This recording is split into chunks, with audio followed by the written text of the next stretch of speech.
Good morning students. आज हम लोग पढ़ने वाले हैं इम्पॉर्टेंस ऑफ प्लानिंग, जो है हमारे चैप्टर नंबर 2 में OCM सब्जेक्ट के।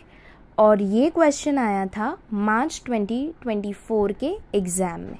ठीक है, तो हमारा पहला ऑब्जेक्टिव इम्पॉर्टेंस है हमारे प्लानिंग का, वो है helps to set clear objectives. ठीक है, जब भी हम प्लानिंग करते हैं तो वो हमें हेल्प करता है कि हम लोग हमारे ऑब्जेक्टिव्स क्लियर सेट कर सके।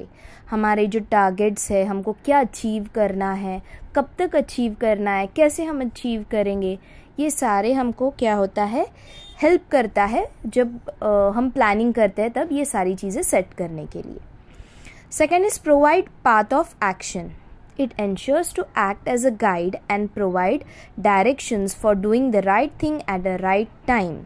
ठीक है, अब क्योंकि हमारे पास एक एक्शन होता है, हमने सारी चीज़ें प्लान आउट की होती है, इसलिए हमारे पास एक एक्शन प्लान होता है कि हम किस तरीके से कौन सी चीज़ काम करते जाएंगे, क्या सीक्वेंस होगी, कौन सा काम पहले किया जाएगा, कौन सा काम बाद में किया जाएगा। तो उससे हमको एक पाथ ऑफ एक्शन मिल जाता है। Third is planning improves performance. Proper planning helps to work according to the timeline which result into higher profitability. देखो, जितनी अच्छी हमारी प्लानिंग होगी ना, उतना ही हम यहाँ पे क्या करने वाले हैं, वेस्टेज मिनिमाइज करने वाले हैं, राइट। जो चीज़ें नहीं ज़रूरत की है वो चीज़ हम अवॉइड करेंगे करने के लिए, और हमारा यहाँ पे टाइम सेव होगा। अल्टीमेटली जब हमारे रिसोर्सेज सेव होंगे तो हमें क्या अचीव होगा, हायर प्रॉफिटेबिलिटी अचीव होगी। Next point is minimize the risk. Planning is a process of looking into future and anticipate the future changes. देखो, जब हम प्लान आउट करेंगे तो पहले हम लोग ये सारी चीज़ें सोचेंगे कि क्या क्या चीज़ें हो सकती है। ठीक है, क्या क्या हमारे लिए चैलेंजेस आ सकते हैं। अब वो चैलेंजेस को ओवरकम करने के लिए हम पहले ही सारी चीज़ें क्या करेंगे, प्लान आउट करेंगे।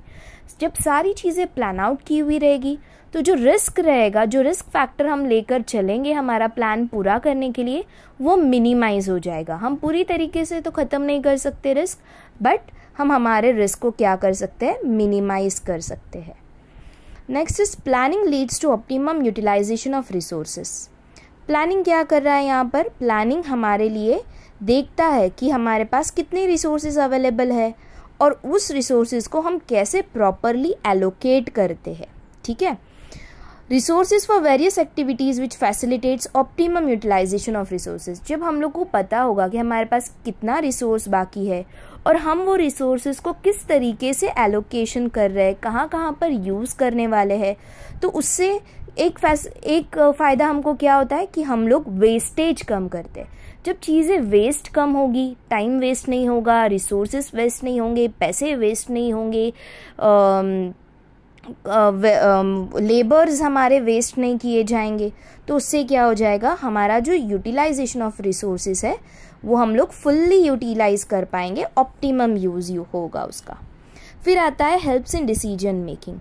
Planning helps management to select the best alternative by considering all positive and negative outcome, which helps them to make proper and rational decision. अब देखो, जब हम लोग सारी चीज़ें प्लान आउट करेंगे, हर एक चीज़ को देखा जाएगा, जो चैलेंजेस आने वाले हैं उसको रिव्यू किया जाएगा, सारी चीज़ें हम क्या करेंगे, सारी पॉजिटिव नेगेटिव चीज़ें, सारी चीज़ें हम यहाँ पर क्या करने वाले हैं, एनालाइज करने वाले हैं।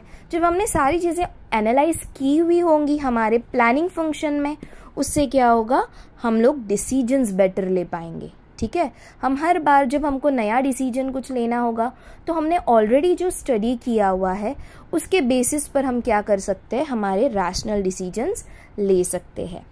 Next is facilitates coordination of all activities.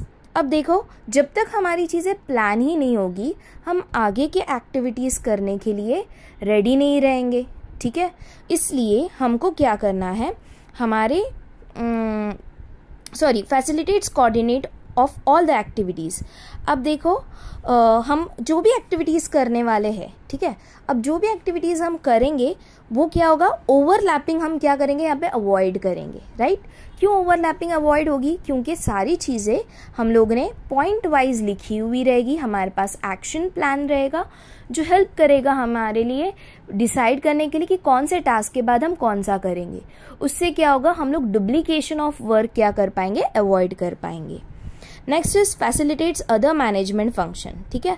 अब देखो जब हमारी प्लानिंग की हुई रहेगी कि हम कब चीज़ें ऑर्गेनाइज करेंगे, कब चीज़ें हम लोग प्रोडक्शन होगा हमारा, कब हम लोग डिज़ाइन करेंगे, कब हम लोग वो मार्केट में लॉन्च करेंगे, जब सारी चीज़ें हमारी क्या हो जाएगी, प्लान आउट हो जाएगी, तो उसके हिसाब से क्या होगा, हम लोग आगे के फंक्शंस कर पाएंगे।